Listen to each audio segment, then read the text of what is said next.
Alors bonsoir à tous et à toutes.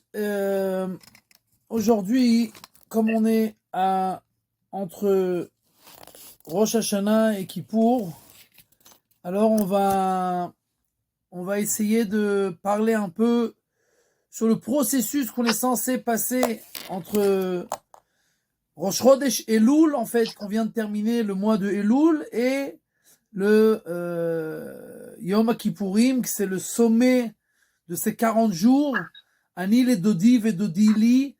Donc moi je suis pour mon aimé, et mon aimé est pour moi, mais c'est une mauvaise traduction, parce que aimer, Dodi, c'est pas l'aimer. C'est vrai que le Dod, ça peut être une parabole à l'aimer, mais le Dod en hébreu, ça veut dire un oncle. Donc on essaiera de voir un peu Oui, plus tard pourquoi on appelle Akadosh Baruch Hu pendant le mois de Elul l'oncle. Quoi qu'il en soit, donc Ani, la dernière lettre c'est Yud, les Dodi c'est Yud, Vedodi c'est Yud, Li c'est Yud, donc c'est 4 fois Yud, c'est les 40 jours où on est pour Akadosh Baruch Hu et Akadosh Baruch Hu est pour nous.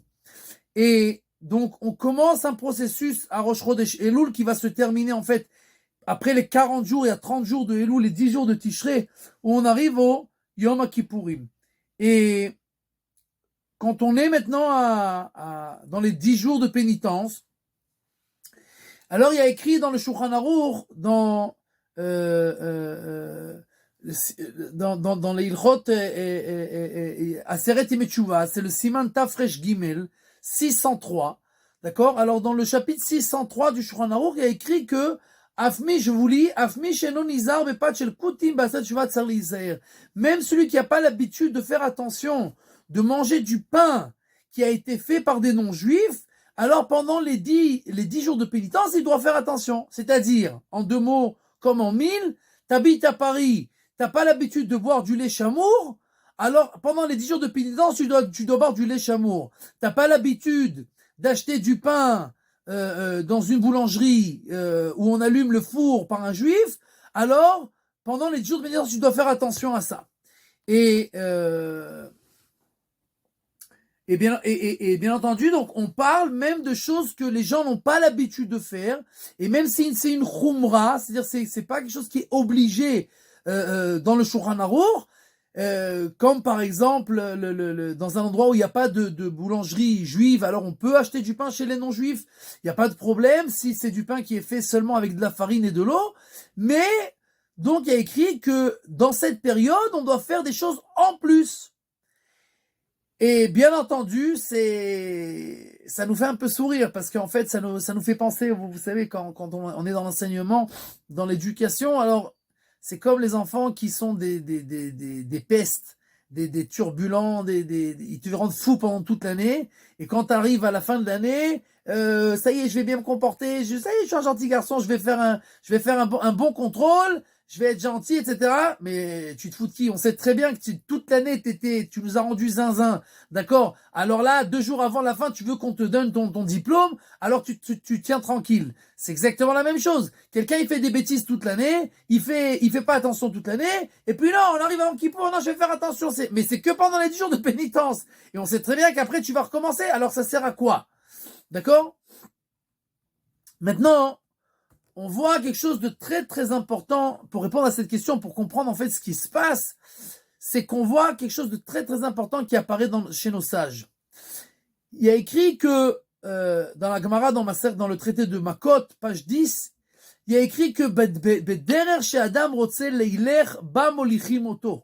c'est-à-dire que dans le chemin dans lequel un homme veut aller, alors on l'amène, on l'aide à aller dans ce chemin.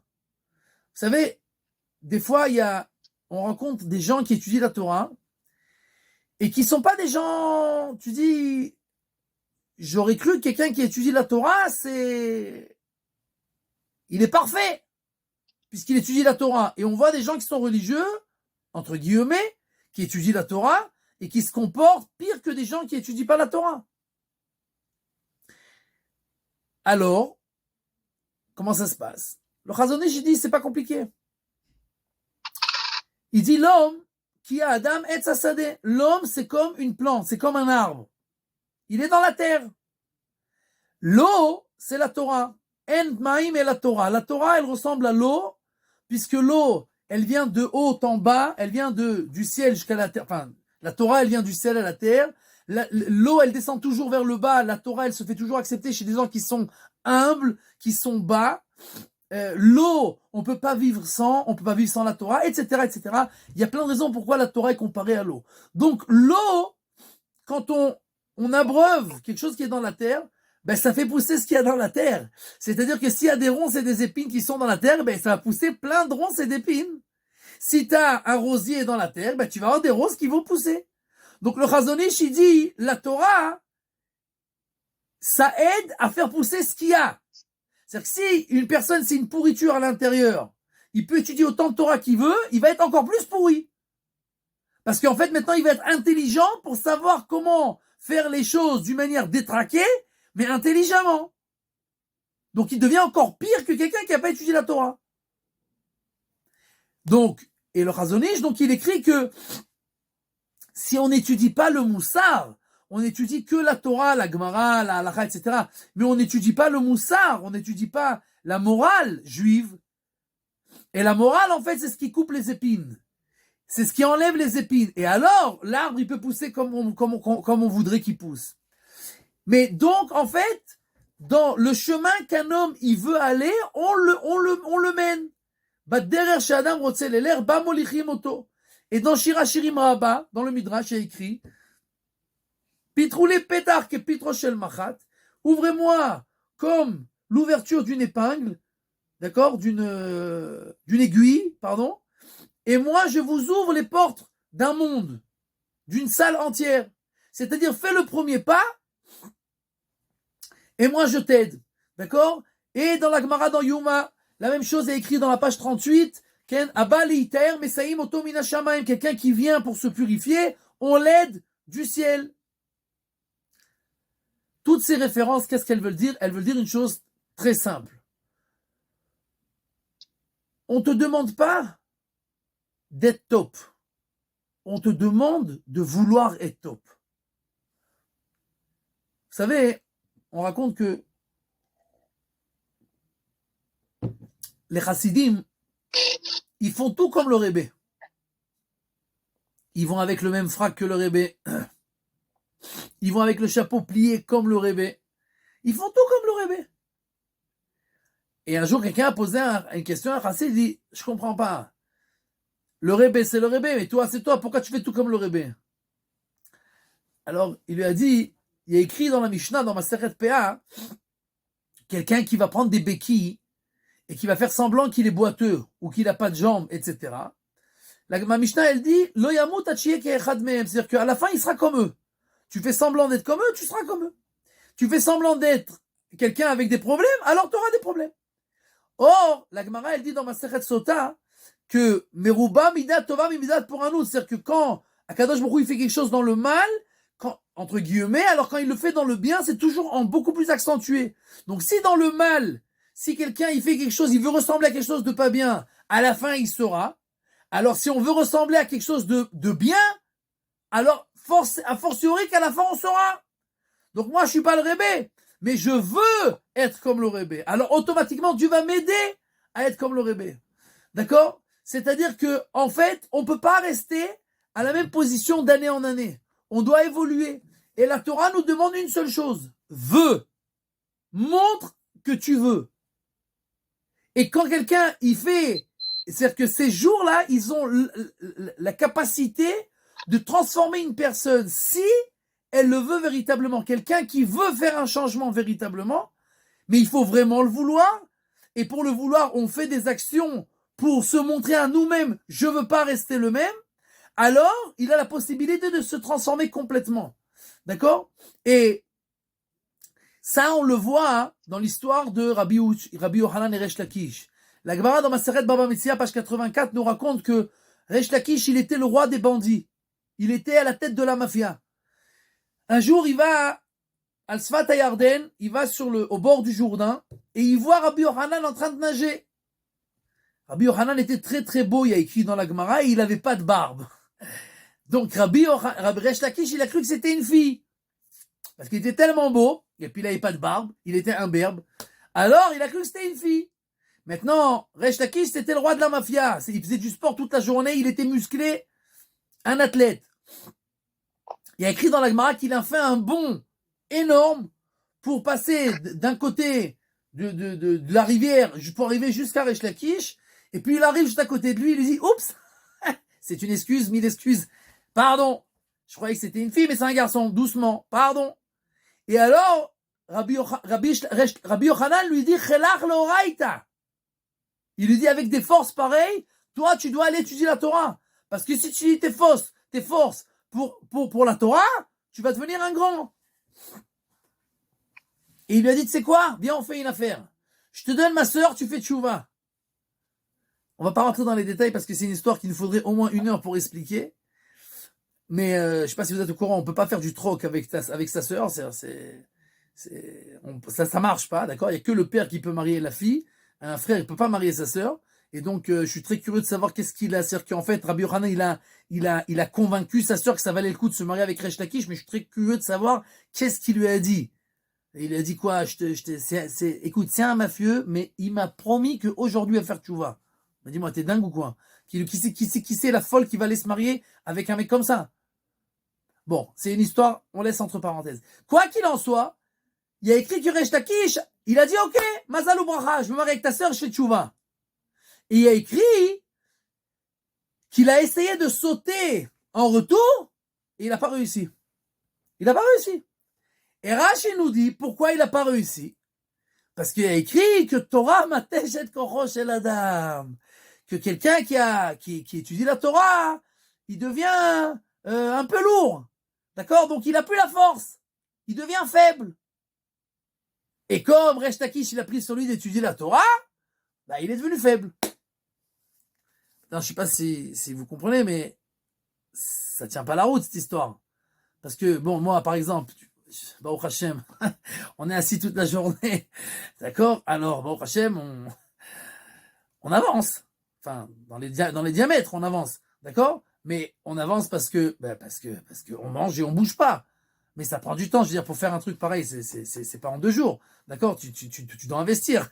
D'accord, c'est pas comme ça qu'on devient lourd et qu'on n'arrive pas à sauter quand quelqu'un de musclé. Et Rashi nous dit non, comme il a reçu sur lui, qu'est-ce qu'il veut dire Rashi? Eh ben tout simplement, qu'est-ce qui a amené Resh Lakish à faire ce saut là? Ben tout simplement, il voulait se montrer. Il voulait se montrer devant cette fille qui croyait que c'était une fille. D'accord? Donc, il voulait se montrer qu'il est Superman, qu'il est musclé, qu'il est beau gosse, etc., etc. Donc, il a fait une démonstration. Mais pour faire ce saut majestueux, il faut vouloir. Il faut être convaincu que c'est ce qu'il faut faire pour séduire cette jeune fille. Mais après qu'il a compris que ces histoires-là, ça faisait rien à Rabbi Yochanan. Il n'était pas du tout ébloui par ces bêtises. Donc en fait, il a perdu tout le zeste, il a perdu toute l'ambition pour faire ces choses-là. Donc, et après qu'il a compris que c'est ça le monde de la Torah, que le monde de la Torah, c'est pas ce que tu montres dans l'extérieur, mais c'est ce que tu as à l'intérieur, et il a ingurgité ça véritablement, que mon monde, il est pourri. Mon monde, il est que, est-ce que t'es beau, est-ce que t'as de l'argent, est-ce que t'as une belle voiture, est-ce que t'as une belle villa, etc. Et tu peux être la personne la plus pourrie du monde. Exemple, Michael Jackson, d'accord, qui chante bien, etc., mais c'est une pourriture ambulante, eh ben, tout le monde, Allahu Akbar. Alors, quand il a compris que dans le monde du judaïsme, ça marchait pas comme ça du tout, et que Rabbi Yochanan, il était prêt à lui donner sa sœur. C'est-à-dire que si lui, c'est un homme, il est beau comme ça, sa sœur, ça doit être a fortiori. Et c'est la sœur du plus grand de la génération. Et il est prêt à tout ça, pourquoi? Pour lui, pour donner à ses forces à lui intérieures à se dévoiler à Resh Lakish. Donc tout son monde a explosé, tout son monde de bêtises a explosé, et il a pris sur lui vraiment de changer. Donc automatiquement, il pouvait plus sauter parce qu'il avait plus l'ambition de se montrer. D'accord? Donc dès que quelqu'un a reçu sur lui de changer véritablement, alors son intérieur, toute sa personne, elle change. Et Rabbeinu Yonah Migirundi un des Rishonim, il nous dit que c'est en fait ce qu'ils ont dit les Bnei Israël, Naaseh venishma. Naaseh venishma, comment tu peux dire Naaseh et après Nishma? On va d'abord faire, après on va entendre. Pour faire, il faut d'abord entendre. C'est-à-dire que si t'as pas entendu, je te demande de faire 1, 2, 3, 4, 5. Non, d'abord je vais faire, après tu me dis ce que je dois faire. C'est pas possible. C'est pas possible. D'abord tu me dis ce que je dois faire et après je vais faire. Et la Gemara nous fait tout un tararam de cette histoire-là. Les Bnei Israël nous fait Naaseh venishma. On leur a mis 2 couronnes sur la tête. Ta. Mais c'est de la stupidité de dire une chose pareille. Rabbeinu Yoda, il dit non. Le fait de dire ça, ça veut dire en fait que nous, on reçoit sur nous que tout ce que tu vas dire, on va le faire. Et donc la Torah, elle te dit, c'est comme s'ils l'avaient déjà fait. Puisqu'ils ont pris sur eux et qu'ils ont voulu, et que c'était leur she'ifa, c'était leur but, d'arriver à ce stade-là, où on s'annule complètement devant Akadosh Baruch Hu, tout ce qu'il va dire, on va le faire, alors c'est comme s'il l'avait fait même avant de l'avoir entendu. C'est Naaseh venishma. Et c'est pour ça que c'est une tellement de grande dimension, parce que l'acceptation sur eux-mêmes était tellement grande que ça a été considéré comme s'ils les avaient déjà fait, bien qu'ils n'ont même pas encore entendu. Je vous lis une phrase qui est écrite dans le Rambam Ilchot Mikvaot. Vous comprenez que quand on va au mikvé,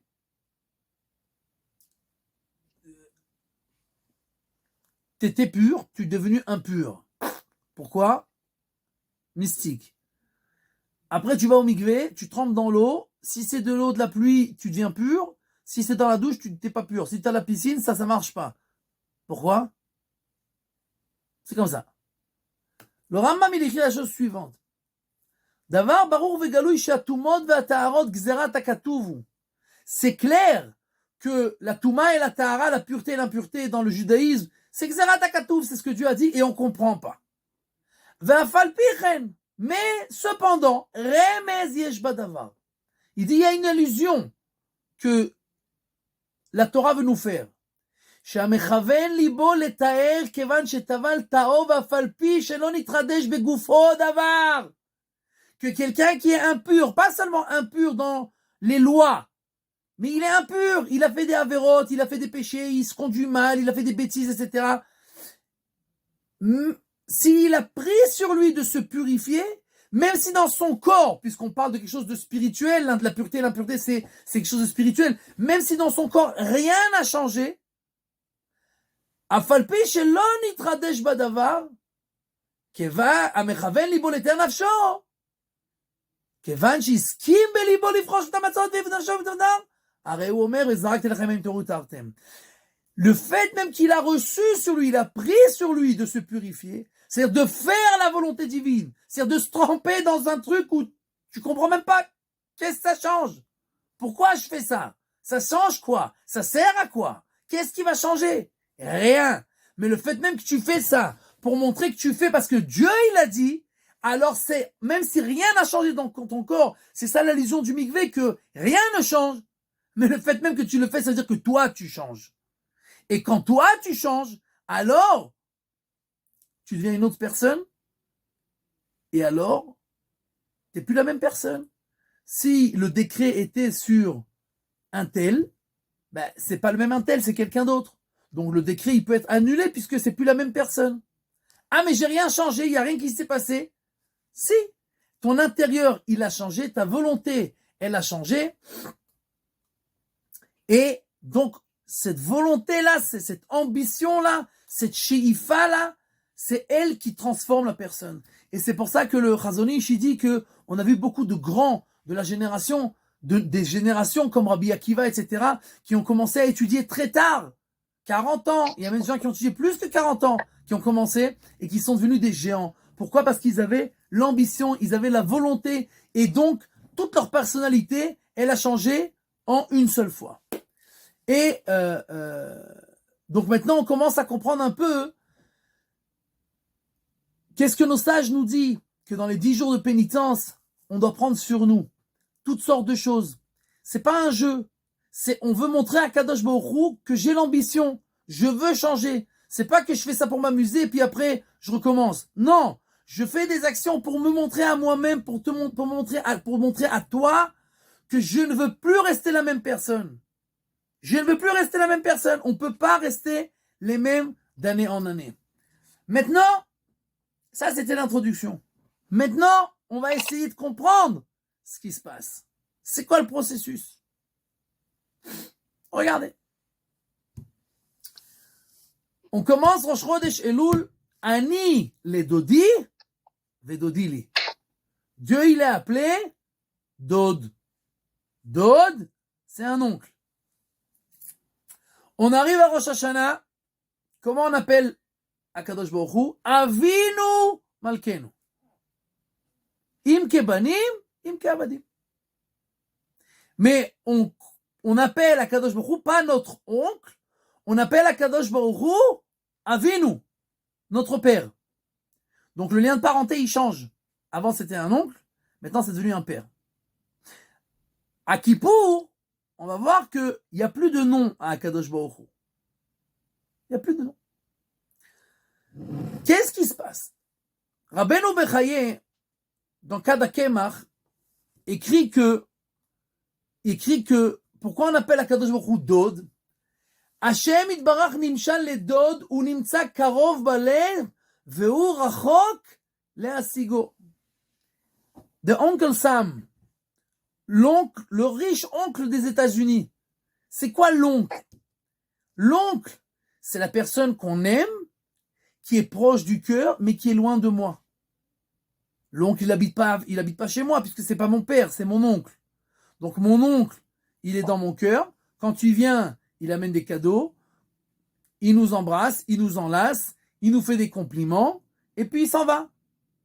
Et donc il est proche de nous dans notre cœur, mais il est loin de notre physique.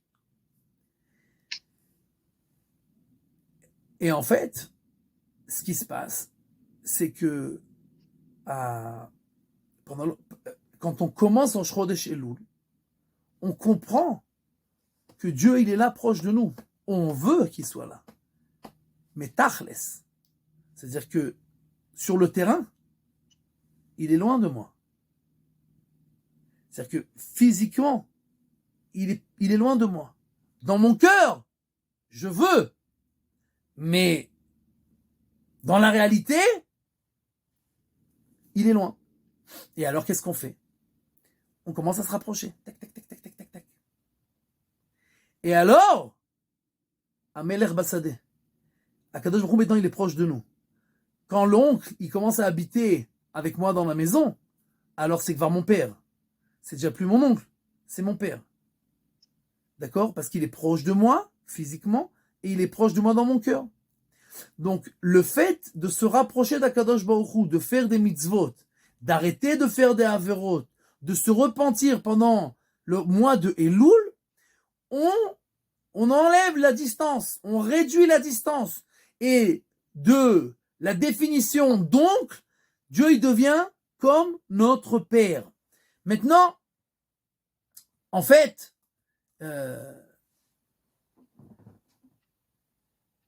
regardez quelque chose de très important. Qu'est-ce que ça change? Im kebanim, im keavanim. Que Dieu il soit mon père ou que Dieu il soit mon roi. Est-ce que nous on soit les enfants, im kebanim, ou qu'on soit les esclaves, im keavadim? Ça change quoi? À part ça, vous savez qu'on a tout le temps l'habitude de prier Ela de Meir Aneni. Le Dieu de Rabbi Meir, on prie qu'il nous réponde. Et quand on met la tzedaka, il nishmat Rabbi Meir Baalanes, etc., etc. Qu'est-ce qu'il y a Rabbi Meir? Pourquoi Rabbi Meir, à chaque fois on le rappelle? Il y a plein de Tanaïm, plein de Rabbanim. Pourquoi Rabbi Meir? Alors, il y a une Gemara dans Maseret Kiddushin, page 36. La Gemara, elle dit comme ça, il y a une machloket, une divergence entre Rabbi Meir et Rabbi Yehuda. C'est quoi le statut des Juifs par rapport à Kadosh Baruch? Rabbi Yehuda, il dit, quand on se comporte bien, alors on est comme des enfants. On est comme les enfants d'Akadosh Baruch Hu. Quand on se comporte pas bien, alors on est comme les esclaves. Et Rabbi Meir, il dit non, ben kach ou ben kach, nikraim banim. C'est-à-dire qu'ils se comportent bien, qu'ils ne se comportent pas bien, qu'ils font des mitzvot ou qu'ils font des averot, Les Bnei Israël, ils sont considérés comme les enfants. Sheneemar, banim mashritim zera mereim. Banim, les enfants qui sont mashritim, qui font des bêtises. S'ils font des bêtises d'après Rabbi Yehuda, ils sont déjà plus des enfants, ils sont comme des esclaves. Non, on voit dans le verset, banim mashritim. Ils font des péchés, mais ils sont des banim. Maintenant, qu'est-ce que ça change? Maintenant, Rabbi Meir, il dit, on est tout le temps des enfants. Qu'est-ce que ça change? Ben, ça change énormément. Puisque 4 pages avant, la Gemara dans Maseret Kiddushin, page 32, elle dit que si un enfant, il a été insolent envers son père, est-ce que le père, il peut pardonner? Av shemachal al kvodo. Il veut passer outre sur son kavod, le père. Il peut ou il peut pas? Il peut. Il peut parce que c'est le sien, oui. Il peut parce que c'est le sien. Meler shemachal al kvodo, en kvodo mahul. Un roi, si on a été insolent envers lui, il peut pas dire ça va, je passe. Ça marche pas. Tu peux pas. En kvodo mahul. Maintenant, je sais pas si vous comprenez, c'est quoi maintenant l'impact que ça a sur la marloquette de Rabbi Meir et Rabbi Yehuda. Parce que Rabbi Yehuda, il dit, ça dépend, est-ce qu'on se comporte bien ou est-ce qu'on ne comporte pas bien. C'est-à-dire que quand on se comporte bien, on est des banim. Ça veut dire qu'on peut faire tchouva. Pourquoi? Ben parce qu'on est des banim. Et même si on a été insolent, alors Dieu, il peut dire, je pardonne. Mais si on est des avadim, ben on est foutu. Pourquoi? Ben parce qu'on peut plus demander pardon. Et Dieu, il peut pas pardonner. Mais l'air chez Machal al Kvodo, en Kvodo Machul. Et Rabbi Meir, il dit, ils sont toujours des enfants. Maintenant, vous comprenez pourquoi on prie par le srout de Rabbi Meir? Parce qu'il n'y a que par le srout de Rabbi Meir qu'on peut encore prier. Parce que s'il n'y avait pas Rabbi Meir pour dire qu'on est tout le temps considérés comme les enfants d'Akadosh Baruch Hu, alors on ne pourrait pas faire tchouva. Et là, même si on a fait des bêtises, alors Dieu, il dit, je pardonne. Tu demandes pardon et moi, je pardonne. Vous êtes mes enfants et un père, il peut passer outre. C'est quoi le problème? Le problème, c'est que quand on a une divergence entre Rabbi Meir et Rabbi Yehuda, la halakha, c'est comme qui? Aïe, aïe, aïe, aïe, aïe. Comme Rabbi Yehuda. Rabbi Yehuda, c'est le... Aïe, aïe, aïe, aïe, aïe. Alors on est mal là, on est très très mal là. On est très très mal. La Gemara dans Maseret Iruvin, page 46, elle dit que la halakha, elle est toujours comme Rabbi Yehuda. Alors on est foutu. Vous croyez pas que je vous ai fait un cours pour vous dire qu'on est foutu? Non. Ah non. Mais là, c'est le seul cas où c'est comme Rabbi Meir. Alors, le Rashba, il dit ce que tu dis. Le Rashba, il dit que la halakha, ici, elle est comme Rabbi Meir. Pourquoi? Le dire. Ben parce qu'on n'a pas le choix. Parce que si la halakha n'était pas comme Rabbi Meir, ben on serait foutu. Mais la réponse est que dans la même Gemara, dans la page 13, Maseret Iruvin, la Gemara nous dit Galoui veyadoua, c'est clair devant Akadosh Baruch Hu que la halakha est comme Rabbi Meir partout. Mais, comme la halakha a été donnée aux hommes à être tranchée, et que eux, ils n'ont pas compris la profondeur des réflexions de Rabbi Meir, alors ils n'ont pas fait la halakha comme lui. Et la halakha, elle est d'après la majorité dans ce monde-là. Donc la halakha, elle n'a pas été comme Rabbi Meir. Mais ça, c'est où? Dans ce monde-là. Quand on parle de la tchouva, on parle de nous envers Akadosh Baruch Hu, ça n'a rien à voir avec ce monde-là. C'est notre rapport entre nous, Akadosh Baruch Hu. Or, Akadosh Baruch Hu, lui, il fait la halakha comme Rabbi Meir. Nous, on fait pas la halakha comme Rabbi Meir, mais Dieu, il fait la halakha comme Rabbi Meir. Parce que Dieu, lui, il comprenait, bien entendu, Rabbi Meir. Et la halakha, aux yeux d'Akadosh Baruch Hu, elle est comme Rabbi Meir. Donc, c'est pour ça, en fait, qu'est-ce qui se passe? C'est qu'en fait, quand on passe le cap de Rosh Hashanah, on arrive au stade où on a rapproché, on a arrêté de faire des bêtises, maintenant Dieu, il est pas seulement dans notre cœur, mais il est aussi proche de nous. Donc je mange pas de bêtises, je bois du lait chameau, je fais tout ce que tu veux, papa. Donc maintenant, tu peux être à côté de moi, parce que si je fais des bêtises, tu peux pas être à côté de moi. Mais maintenant, je fais le maximum pour que tu sois à côté de moi. Mais on n'est pas encore au top. On n'est pas du tout encore au top même. La Gemara, nous raconte, dans Masechet Yoma, page 39, que il y avait un Kohen Gadol qui s'appelait Shimon HaTzadik. Shimon HaTzadik, tous les ans, il rentrait dans le Saint des Saints, puisqu'il était Kohen Gadol, le jour de Kippour. Et un jour, quand il est sorti, il a dit « Préparez-moi des linceuils, parce qu'après la fête, je vais décéder. » Alors, ils lui ont dit « Comment tu sais ?» Il a dit « Tout simplement, tous les ans, quand je rentrais dans le Saint des Saints, alors il y avait une personne habillée en blanc, en barbe blanche, qui m'accueillait, qui rentrait avec moi et qui sortait avec moi, qui m'accompagnait.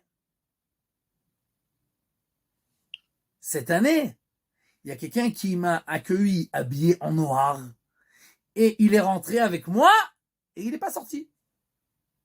Alors j'ai compris que c'est fini pour moi la représentation, d'accord? Donc, préparez. Et la Gemara nous raconte que c'est ce qui s'est passé.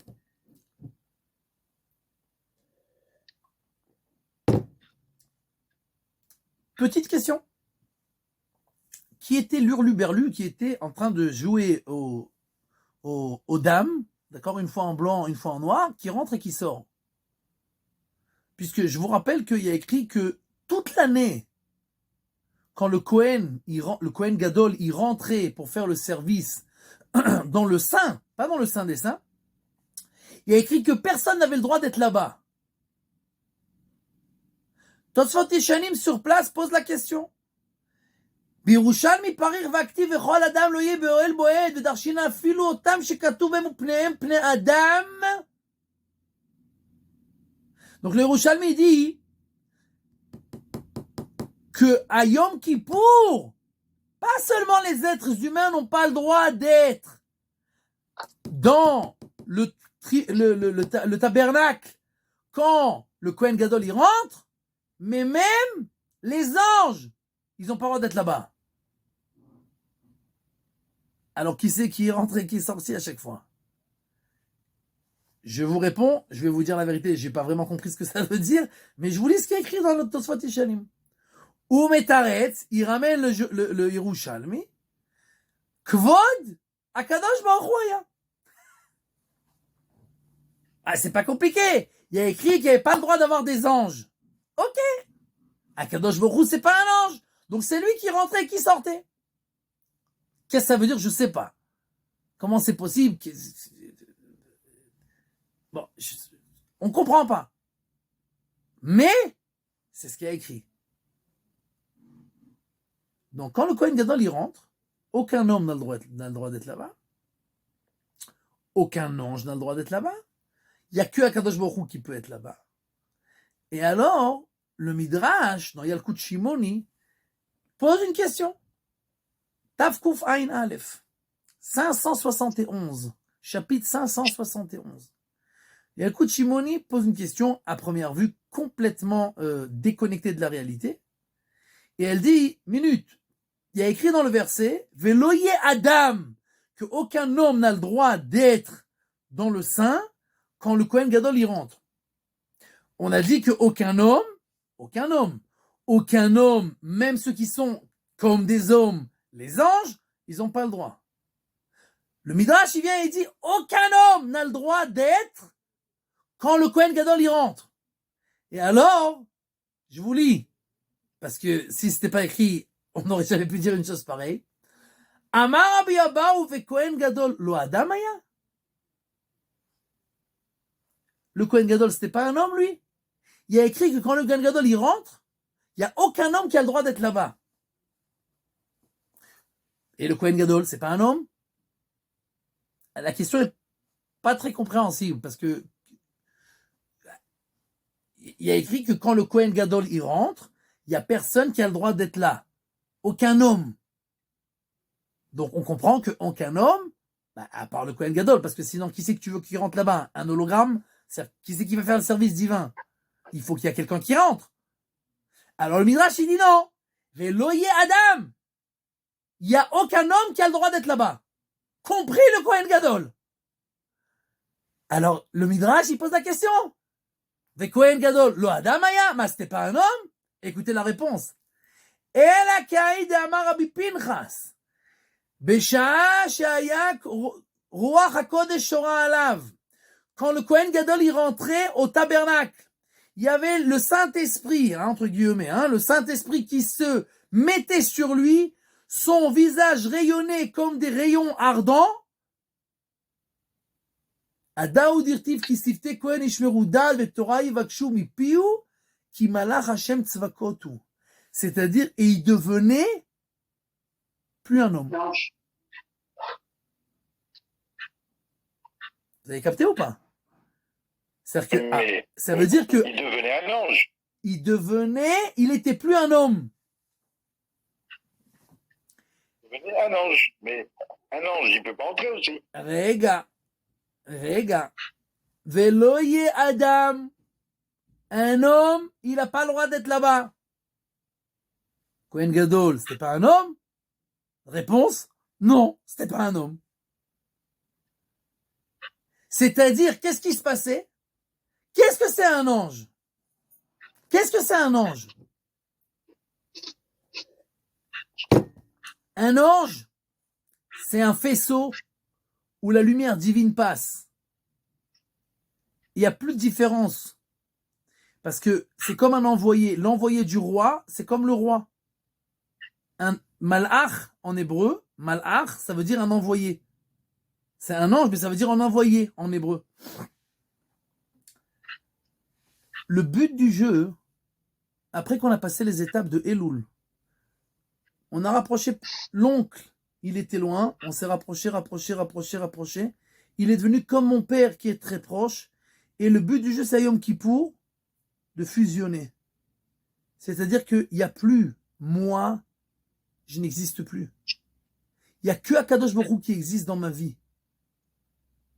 C'est pas que je me suis rapproché, je suis comme un père qui est encore un père et un fils qui j'ai encore mes volontés, mes désirs, etc. C'est fini. Et c'est pour ça que quand le Kohen Gadol il rentre, il dit Achat ve'achat, Achat u'shtayim, Achat ve'shalosh, Achat ve'arba, Achat ve'shesh, Achat ve'sheva. Pourquoi? Le Ramchal il écrit que il y a la sphère céleste de la Bina qui représente en fait la lumière divine. Et on a les 7 sphères de ce monde-là, les 7 sphères d'en bas, avec lesquelles les 7 jours de la semaine ont été créés. Et en fait, on dit Achat ve'echida, the one and the only, le seul et l'unique. Achat ve'achat, c'est-à-dire que le premier jour, il est complètement annulé au Achat. Et le deuxième jour de la création, au Achat. Et le troisième jour, au Achat. Et tous les 7 jours de la création, ils sont complètement annulés à l'unique. Le seul et l'unique est Kadosh Baruch Hu. Donc en fait, quand le Kohen Gadol il rentre, et le Kohen Gadol il est l'envoyé du peuple juif, il nous montre à tous c'est quoi à quel stade on est censé arriver.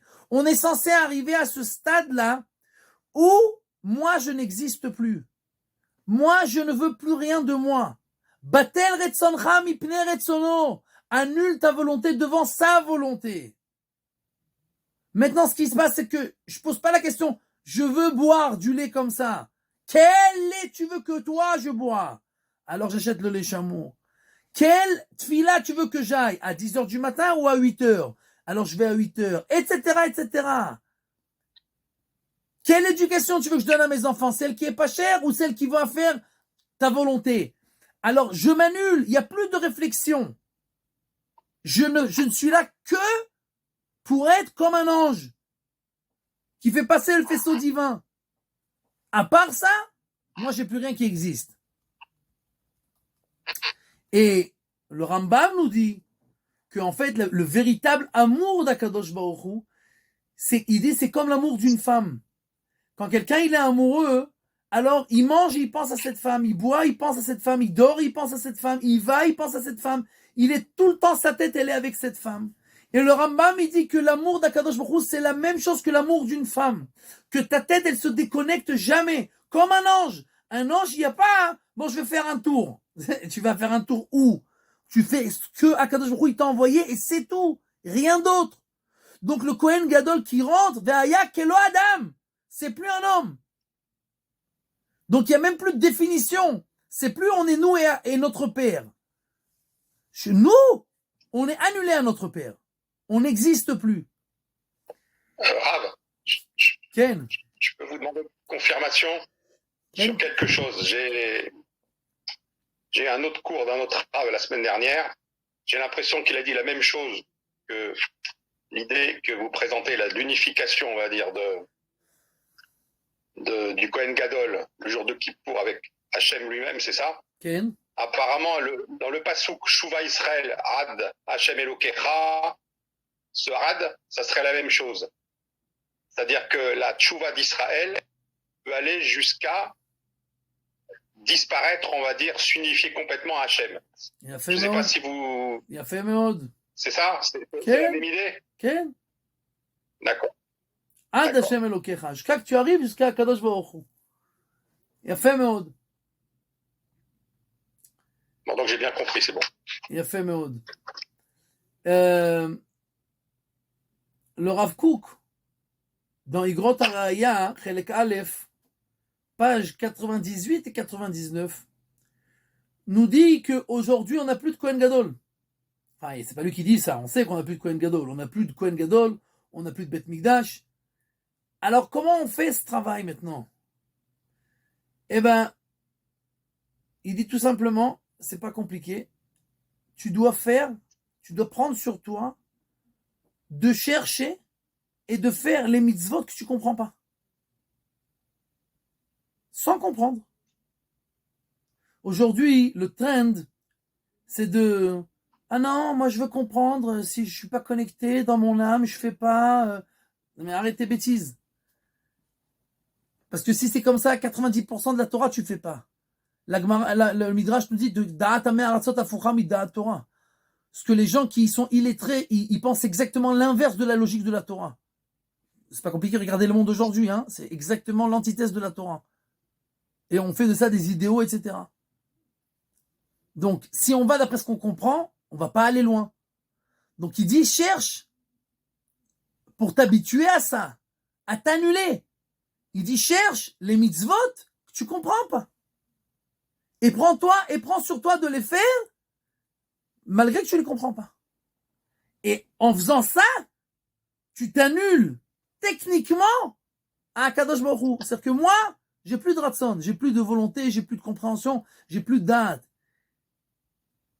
Okay? La Gemara, elle dit dans ma Masechet Bechorot, je vais vous lire ça parce que c'est une très belle Gemara. Trop belle Gemara pour qu'on la loupe. Et papapapam.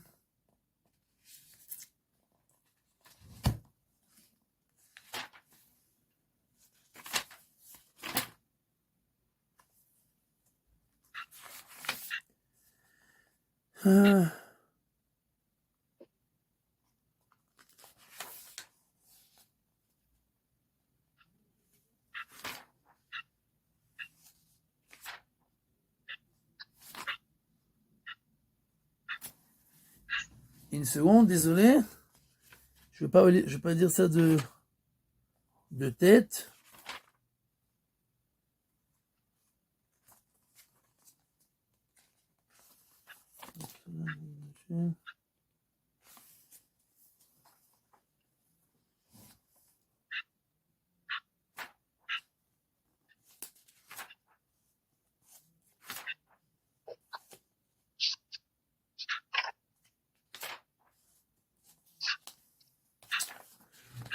Ah.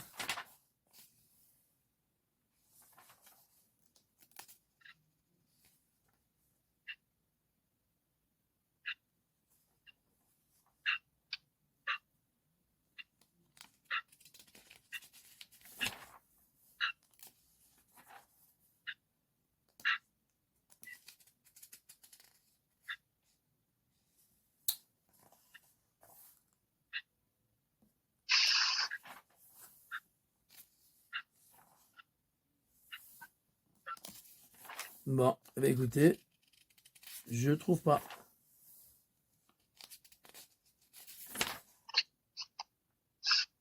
Ah, ben je l'ai trouvé. Après, je dis, je trouve pas, je l'ai trouvé. C'est page 44. La Gemara, elle dit,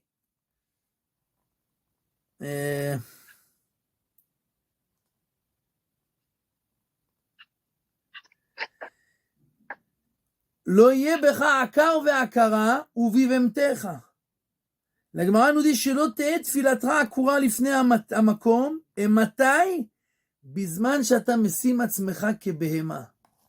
Quand est-ce que ta prière va être acceptée devant Akadosh Baruch Hu? Quand tu vas être devant lui comme un animal. Quand tu vas te rendre devant lui comme un animal. Tosfot dit sur place, שאין העולם מתקיים אלא במי שמשים עצמו כבהמה, ובמי שמשימים עצמו כמי שאינו. Donc Tosfot il dit que quand une personne elle se fait comme quelqu'un qui n'est pas, comme un animal il n'a pas d'intelligence, il n'a pas de réflexion, il pense pas. Alors si toi tu te fais comme kemi she'eno, comme quelqu'un qui n'est pas, comme un animal, alors ta prière sera entendue. Et bien entendu, d'après ce que l'on vient de dire, c'est tout à fait compréhensible et compris, puisque en fait on devient un avec Akadosh Baruch Hu, donc automatiquement tout sera accordé, puisque c'est plus à toi qu'on doit accorder, c'est Akadosh Baruch Hu qui fait ce qu'il doit faire pour, entre guillemets, pour lui-même, entre guillemets. D'accord? Donc, et Tosfot dit les mots, kemi she'eno, c'est comme le Midrash. La prière, elle sera acceptée quand tu te fais comme quelqu'un qui n'est pas. Et comme il dit le Rav Kook, cherche les mitzvot où tu t'annules complètement, tu comprends pas, tu fais sans avoir de compréhension, et alors tu arrives au même stade que le Kohen Gadol, il était Kemi she'eno. Il n'est plus un être humain, et toi tu dois arriver au même stade. Et donc en fait, le travail que l'on fait depuis Rosh Chodesh Elul jusqu'à Yom Kippour, c'est un travail de rapprochement. Se rapprocher, faire de moins en moins de péchés, de faire de plus en plus de mitzvot, de faire de plus en plus de fautes, de choses que je ne veux pas, que je veux être plus proche d'Akadosh Baruch Hu. Et alors, bien entendu, on devient à la fin unifié avec Akadosh Baruch Hu, et alors toutes les prières seront exaucées, bien entendu, et on est arrivé à devenir un avec Akadosh Baruch Hu, et ça c'est le but ultime de toute cette période de 40 jours, depuis Rosh Chodesh Elul jusqu'à Yom Kippour. Voilà, ça c'était pour l'idée d'aujourd'hui. Si quelqu'un a des questions, Bessimcha Rabba. J'ai une question de détail. Pardon, Daniel. Vas-y. Bon, comme j'ai pris les notes comme d'habitude, donc je vais reconstituer. Je voudrais juste la référence du Yerushalmi, s'il vous plaît. Parce que celle-là, vous ne l'avez pas donnée. Et ça, je peux aller voir tout à l'heure, juste après le cours. Je ne sais pas si vous pouvez me la donner. Alors, c'est pas compliqué. Quand tu ouvres le Bavli, dans ma Maseret Yoma, page 39, tu regardes sur le côté, ta Tosfot Yeshanim, là-bas, il ramène la référence du Yerushalmi. D'accord. Tosfot Yeshanim sur place. D'accord, donc c'est pas le Tosfot normal. Il écrit en petit sur le côté. Ok, bon, je vais regarder. Une question grave qui me tracasse depuis très très longtemps. Si on peut rien faire sans le moussard, c'est-à-dire si on peut pas prendre conscience de ce que l'on doit faire, comment il faut que l'on se change, comment est-ce qu'on peut avancer, comment on peut se transformer. Et tout ça, d'après ce que tu as dit, ne peut se faire que si on étudie attentivement les Sifrei Moussar, c'est ça? Nahon. Ken? Alors comment comprendre que si l'étude Moussar est si importante, comment comprendre que dans les yeshivot, toutes les personnes à qui j'ai parlé, Moussar, une demi-heure par jour. Tu poses une une dure question que j'ai moi-même posée pas mal de fois. Non seulement c'est une demi-heure par jour, mais c'est Zecher la Khurban, parce que la majorité des gens, ils étudient même pas ces demi-heures. Oui. Ben, Mais oui. c'est pour ça que dans nos institutions, on fait 3 fois par jour du moussard. D'accord? Parce que c'est un problème. Et Nahon, c'est un grand problème. Et on voit les résultats, malheureusement. Et il y a des gens qui sont sérieux, qui étudient tous les jours du moussard comme il faut, etc. Mais c'est clair que si tu fais seulement une demi-heure par jour et qu'en plus cette demi-heure tu la fais pas sérieusement, etc., c'est une fois oui, une fois non, bah c'est clair que ça fait pas long feu à la fin. Ta question est la réponse. Le moussard, en fait, c'est derrière Keret, non? Mais c'est pas le derech eretz que nous on comprend, parce que nous, notre derech eretz, le Midrash, il dit que ce que nous on comprend, c'est en général l'inverse exactement que ce que la Torah elle appelle derech eretz. Donc derech eretz, c'est pas nous qui fixons ce que c'est le derech eretz. Le derech eretz, c'est la Torah qui le fixe. Il y a une maseret qui s'appelle maseret derech eretz. Ça n'a pas été écrit pour que, en fait, nous on dise, moi je sais c'est quoi derech eretz. Derech eretz, c'est ce que la Torah elle appelle derech eretz. D'accord? Et il y a des gens pour qui, par exemple, ils disent, tu fais quelque chose, c'est Chilul Hashem. Qui c'est qui fixe, c'est quoi Chilul Hashem? Le Rambam me dit que de faire une avéra devant 10 juifs, c'est Chilul Hashem. Et il y a des gens qui vont dire, non, si tu fais une mitzvah devant des goïms, c'est Chilul Hashem. C'est exactement l'inverse. De faire une mitzvah devant des gens, c'est pas du Chilul Hashem. D'accord? Même si eux, ils vont rire, etc., la majorité des gens, ils vont dire, c'est Chilul Hashem, pourquoi tu fais, tu te montres. Mais Chilul Hashem, c'est exactement l'inverse dans la halacha. Donc il y a beaucoup de choses que nous, on croit d'une certaine manière, mais c'est pas nous qui fixons. Donc c'est pour ça qu'on a la Gemara, on a la halacha, on a le livre de Moussar, etc., qui nous disent comment réfléchir, comment agir, comment se comporter, comment avoir le derech eretz, etc., etc. Ben adam la chavero, ben adam la makom. Toutes les notions de comportement que l'on doit avoir, tout est écrit. Mais pour ça, il faut apprendre. En fait, c'est quoi le moussard? C'est le comportement d'un individu de tous les jours. C'est le comportement qui est fixé par la Torah. D'accord. Ok, חזק ומאוהב. בשמחה רבה, שיהיה שנה טובה, בשורות טובות, כמרה חתימה טובה, הרבה הצלחה. נשמע רק בשורות טובות.